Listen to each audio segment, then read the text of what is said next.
it's got your attention, right?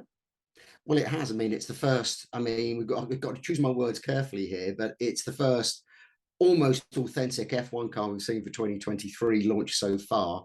And it's got lots of details on it, some that we weren't expecting, some that we thought were going to be lost from last year and have stayed on.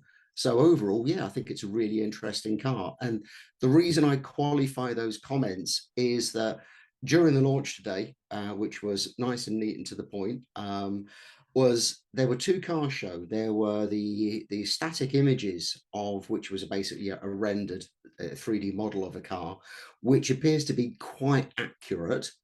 And then there was the car on stage, which, while it looked the same, transpires that the car that was on the stage that everyone was kind of fawning over at the launch and pointing and touching and what have you, that was only a show car. That was actually based on the standard F1 show car that we've seen everywhere, and has just been kind of modified to look a bit like the new C43, and in fact is actually already up for sale via auction by Alfa Romeo, which just only further goes to prove that it's a show car and we can take nothing on the car's design from the physical car, only from the renders. And because, as we've said so many times over the years, you have to take these renders with a pinch of salt. It's much easier for a team to change a surface or put something in there which grabs your attention on a render than it is to do it, in carbon fiber and metal. So we have to be a little bit careful. But looking at what Alpha have done in the past, I think we can look at those images and take some of it at least at face value.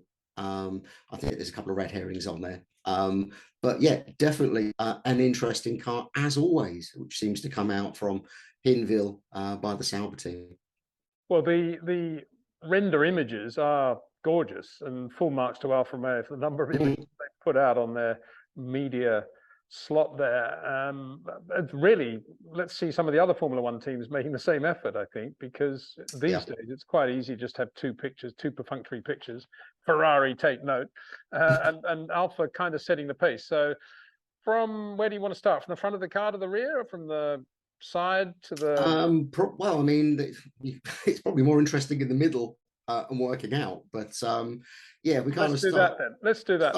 Start in the top at the middle. The thing that's caught most people's attention is the roll hoop. Now, we saw Joe had that big accident at Silverstone last year. The car was inverted. It hit the circuit at quite some force and at quite at some speed. The roll hoop failed where it bonded to the chassis, and there was lots of talk about that. And therefore, there've equally been lots of regulation changes. Now, the simple way of wording the regulations was blade roll hoops were banned, but it wasn't actually what appeared in the regulations. So what the regulations did was increase the tests for the roll hoop, but equally to make sure the tip of the roll hoop is a bit more rounded and it can't dig into the ground, which obviously only increases the loads that it sees when the car hits the track. What Alfa Romeo have done is to retain their metal blade roll hoop, but just radius to the top of it to make it legal. So, although it's still a blade roll hoop, it is still legal. It's passed all of the tests. And they've actually gone back with the bodywork around that to a design that they've run a couple of years ago, where you've got 4 sets of inlets. The front 2 are probably for the engine air box to get air into the turbo, into the engine. And the 2 at the back are probably feeding a big cooler that's mounted over the back of the engine, over the back of the gearbox, just to reduce the amount of cooling units that they've got in the side pod. So we kind of expected they may make a more visual change to that area, but it hasn't really kind of played out as you would expect. But perhaps instead, the other 2 big things that catch your eye are the side pods and the floor. I will take the side pods first, because I think they're probably more accurate to what the true car will look like. And they've completely changed both of their 2022 side pod concepts. If you remember, the car was launched with this kind of deeply undercut, almost double floored side pod with very raised coolers inside. They've gone away from that completely, as I think most teams will do. Most teams are going to go towards this kind of solution that you see on the Alfa Romeo, which is, people are describing it as Red Bullish. I kind of take a little bit of offense at that. There's lots of features on it, but basically they've got a kind of Ferrari style inlet, not this kind of deeply undercut one that you have, you know, kind of the jutting chin that you see on the Red Bull that we know is going to be on the Aston Martin as well from some of the sneak pictures that we've seen.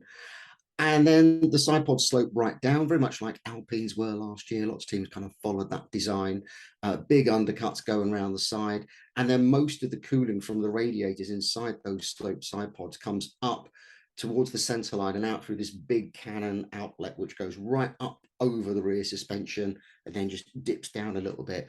I think this is all just very sensible stuff that everybody's going to be following. So it's not really copying Red Bull. There's lots of other teams that had similar ideas. Red Bull did something quite different. Ferrari did something quite different, but they're merged into that direction. So I think that looks, you know, a kind of, yeah, a nice conservative orthodox solution that we know will work. That's just what Alfa Romeo need. Is there a visual manifestation of the 2023 regulations, such as they are in that area? Can you see things on the car that you say, well, that's there because of the 23 regs? Not really. The only way you can honestly confirm it's a 2023 car is to look at the size of the wing mirrors, which have gone from I think it's 150 millimeters wide to 200 millimeters. They just took a little bit longer. That's the only visual change. There is a visual change to the floor edge, and Jan Monchot spoke about that quite a bit at the launch. This is the area where the aerodynamicists over at Hinderville in that fantastic wind tunnel have been doing their work. And what we saw was this thinned floor edge. Now, the floor edge has been raised 15 millimeters, just the very outer periphery of it. And you can actually see that that is a sort of a step in the floor, and then you have this range of 18 fins sticking out of it. Now, I'll talk a little bit about that, but I think that's the red herring that's on this car.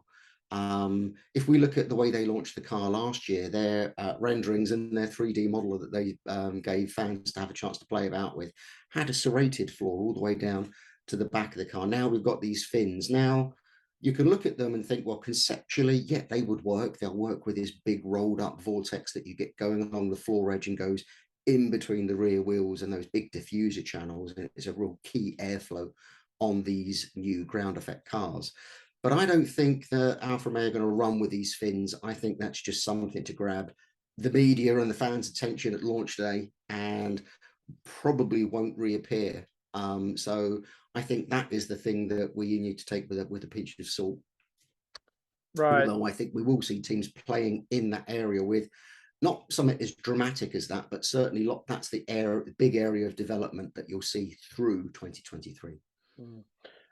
I guess weight saving is another area that a lot of the engineers and designers at Sauber, and indeed all the teams, would have been focusing over the winter. Again, difficult to see physical manifestations of that.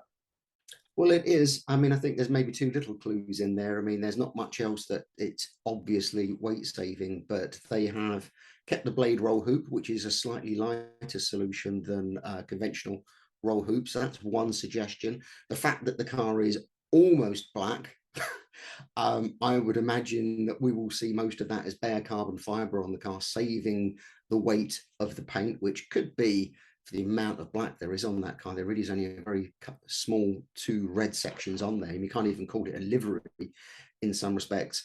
That would, could save you a kilo in weight. So that's probably the other area that we will look at. So yeah, it's something that they will all need to think about. Now, we've got to remember that Sauber raced a car last year that was 10 centimeters shorter and at the minimum weight level already.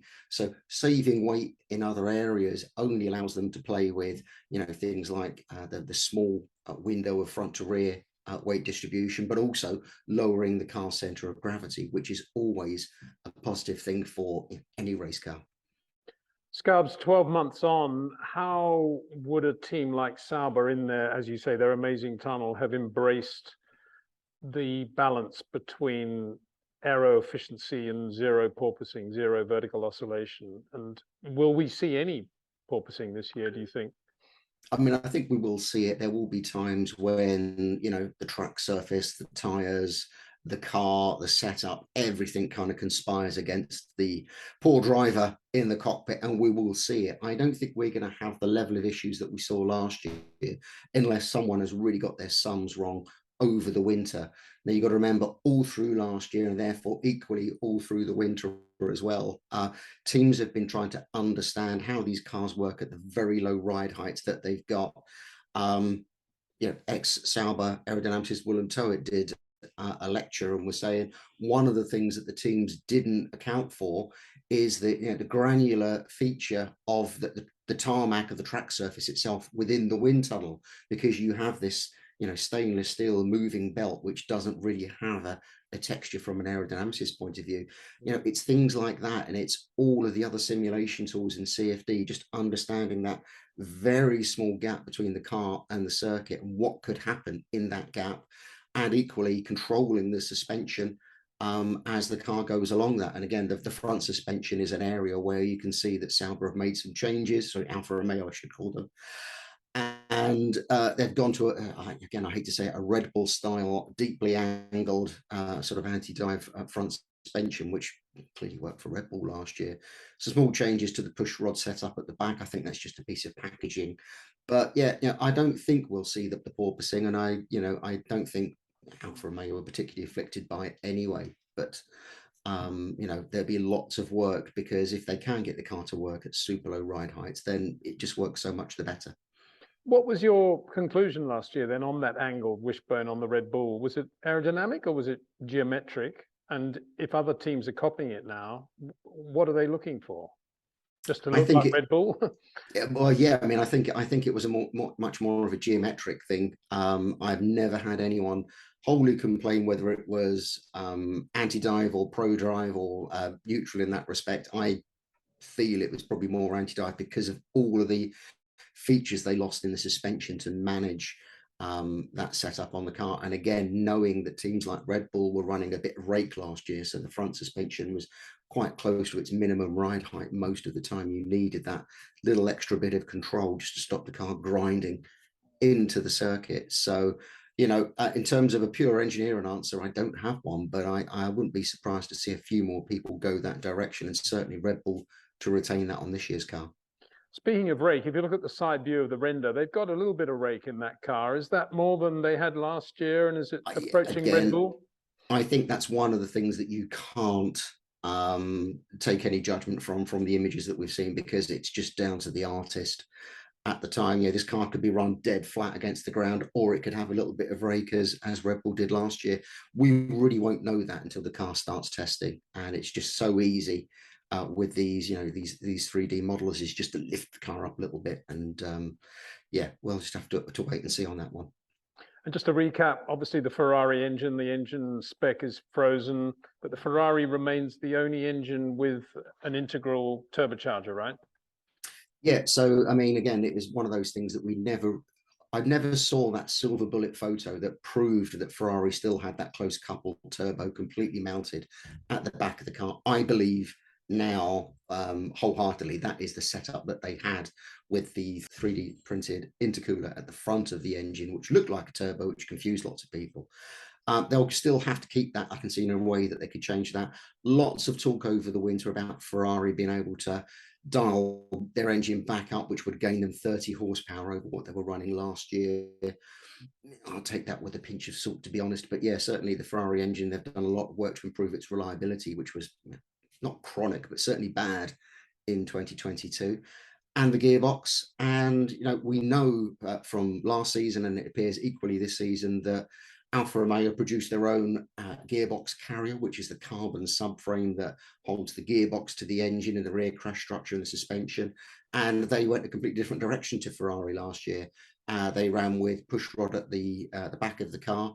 As I said, they've changed it slightly. Looks like they've brought all of the springs and dampers further forwards within the gear casing. And there were some clues on that Haas launch that suggested Ferrari would be doing something similar with the back of their car as well. But there is still a large degree of independence by Alfa Romeo, Sauber, soon to be Audi, in their car design. They're not like Haas, which take the complete rear end of the Ferrari, or indeed lots of the Mercedes customers, which take the complete rear end from their power unit manufacturer. So I think that's quite good to see, especially bearing in mind the direction that the Hinwil engineers will be going over the next handful of years.